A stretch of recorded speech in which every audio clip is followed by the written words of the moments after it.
outside in the Abbey at day. The sisters scatter as the eager Shirshu bursts through the Abbey gates again.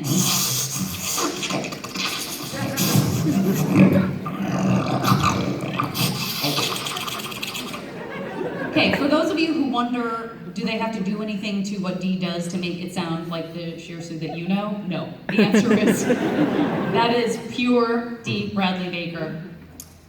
Sokka and Katara are tied up and strapped on, still groggy. The beast follows its writhing snout in a tightening circle around the courtyard. What's it doing? It's just going in a circle. We see the Shirsu's POV, where flecks of blue dance in front of the creature. They seem to spin from over the Shirsu's head. Suddenly, the Shirsu runs up, rears up on its hind legs, dumping all aboard. They look up to see the Avatar plunging directly downward at them on his glider. Aang buzzes its head, and the creature's snout follows so closely it topples over on its back. Katara shouts, "Aang!" The Shirsu hops back up and turns toward Aang as June remounts the beast. It reels back to expel its tongue and slam! Appa flies into frame, headbutting the monster! June and the Shirsu crumple against a wall, unconscious.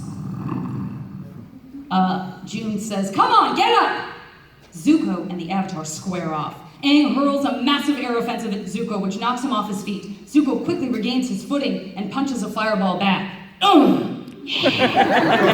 my boy right there. Zuko regains it. Okay. Aang deflects it with an air shield. Zuko and Aang exchange bending blows until Zuko backs Aang up against a wall. With the Avatar pinned against the wall of the well, Zuko delivers a vicious volley of flame. Yeah. Vicious. Aang backflips away from the fireball, diving into the well. Zuko runs into the well and pokes his head over the top to blast at Aang again, and wham! Aang flies out, riding a wave of water which douses Zuko's flames and knocks him down. Yeah. Zuko is momentarily stunned, but they begin fighting again. At the edge of the courtyard, Uncle gently pats June on the face to bring her around. Oh, Uncle Iroh and his crush on June. We're not going to talk about that. She opens her eyes, and he smiles at her. June smiles back, then her face turns to a scowl. She uses Uncle to get to her feet. Then she goes to her Shirsu and starts shaking it, trying to rouse it. Sokka's wiggling his fingers. I'm starting to get some feeling back. Don't ever tell Jack I tried to do that voice. Something crashes next to him. Ow! Zuko and Aang continue their duel around the courtyard. Aang sees a glint from Zuko's belt. It's Katara's necklace! Yes, it is. That's my girl. I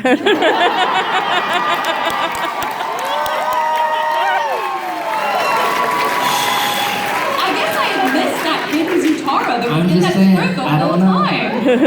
What are the chances? Zach's not here, so I can say whatever I want to say. Oh no. Okay. Aang zips in right behind Zuko. You got something I want. As he grabs for the necklace, Zuko whirls around, and he and Aang direct bending moves at each other at close range. The sky exposes itself. Sunlight spills in. Everyone's confused. The focus is being taken away from all of the people who were on stage.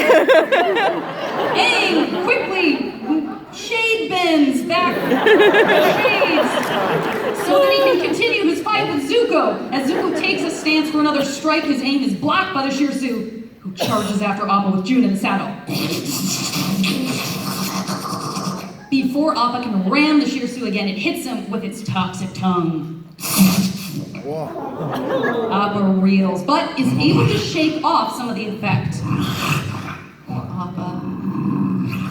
Meanwhile, Zuko and Aang continue to exchange blows. Zuko launches an unrelenting barrage of fiery attacks.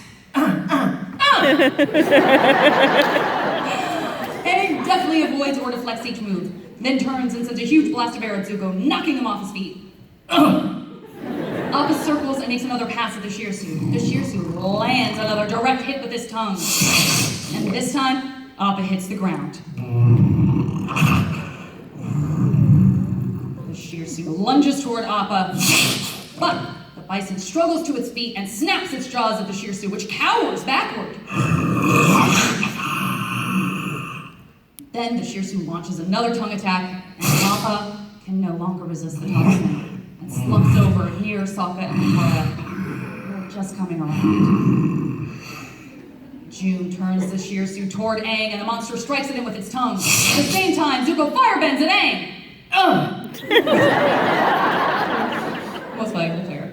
At the same time, Zuko's okay. With two opponents, Aang's really on the run. He barely manages to dodge both flames and tongue, ducking and diving, using his airbanding only for defense. They've got him on the ropes. On the sidelines, Katara and Sokka drag themselves out of harm's way. The Superior runs over to tend to them, waving aromatic oils under their noses. As he comes around, Sokka watches as the Shirsu sniffs to find Aang's tent every time Aang moves. He looks at the Superior's oils and gets an idea. That thing sees with its nose. Let's give him something to look at. The perfume? Sokka smiles. Aang keeps dueling Zuko and the Shirsu. As the Shirsu strikes, Aang airbends one of Zuko's fireballs into the monster's tongue. The Shirsu lets out a howl.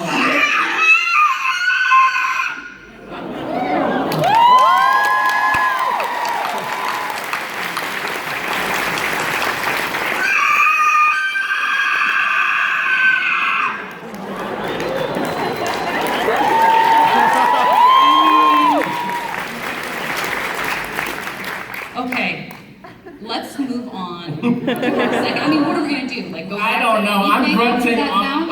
I feel so inadequate right now. Well, the Shirshu's going to be okay. We don't need to stop the show for Shirshu. Well, I gotta say, well, also, I mean, we're close to the end of the scene, but also, I just wanted to say, like, in just rewatching that episode so recently, it really hit home again, like, the Shirsu's not bad. She's torturing him into doing all of those things. Yeah. Like, she's fully Yeah. whipping and torturing him. Shirshu's one of my favorite animals How in have you all forgotten that? of these shows. I love that character, and Yeah. because of the relationship Yeah. that the creature has with its master, it's very interesting. Yeah.